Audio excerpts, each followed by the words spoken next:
Сегодня моей маме на домашний телефон позвонили люди, представились мною, сказали то, что у меня губа разбита, перелом ребер, и попросили, чтобы я перевела, точнее, чтобы моя мама отдала деньги им в размере 1 миллиона. Она сильно удивилась, когда ей позвонил сын и сказал, что его бабушка в данный момент разговаривает с ней же. Он понял, что что-то не то, когда пенсионерка заговорила о деньгах. Из разговора понял, что речь шла о попавшей в аварию его маме, и, недолго думая, набрал ее номер. В аварию она не попадала.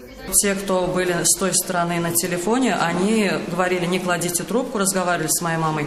Долго тянули время, на протяжении, наверное, минут 20 разговаривали. Миллиона у пенсионерки не было, об этом она сказала сразу, но псевдодочь была согласна и на 150 тысяч. В пакет с деньгами просила положить вещи, которые могут пригодиться в больнице. Все это должен был забрать курьер. Разговор с пожилой женщиной не прекращался до тех пор, пока не пришли за вещами. Но в этот раз мошенники остались без добычи. Пока ее мама получала инструкции от мошенников, она сама после звонка сына позвонила в полицию и рассказала все, что происходит в данный момент. И на выходе из подъезда курьера, 23-летнего жителя Тольятти, уже ждали полицейские. В Казань он приехал специально ради этой работы. Дня 3-4 назад я нашел объявление о том, что требуются люди на высокооплачиваемую работу. Меня заинтересовало, я написал сразу человеку, этому, контакт был оставлен. Вот он сказал: дают адрес, ты, получается, вызываешь такси, выезжаешь туда, одеваешь маску, перчатки, и забираешь либо деньги, либо вещи.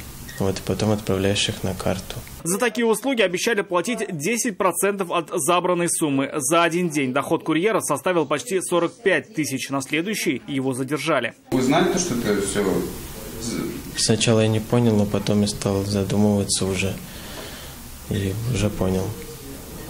Вы же знали, что это вообще преступление такое часто сейчас происходит? Да, я видел новости. Почему сразу тогда в полицию не пошли, не сказать, что я решил... Потому что я уже отправил деньги, и если пришел, все равно бы свою вину не искупить этим. Искуплять вину молодому человеку теперь придется по статье «Мошенничество, совершенное в крупном размере». Закон за подобное предусматривает до 6 лет лишения свободы. До суда он заключен под стражу. Рамиль Шайдуллин, вызов 112.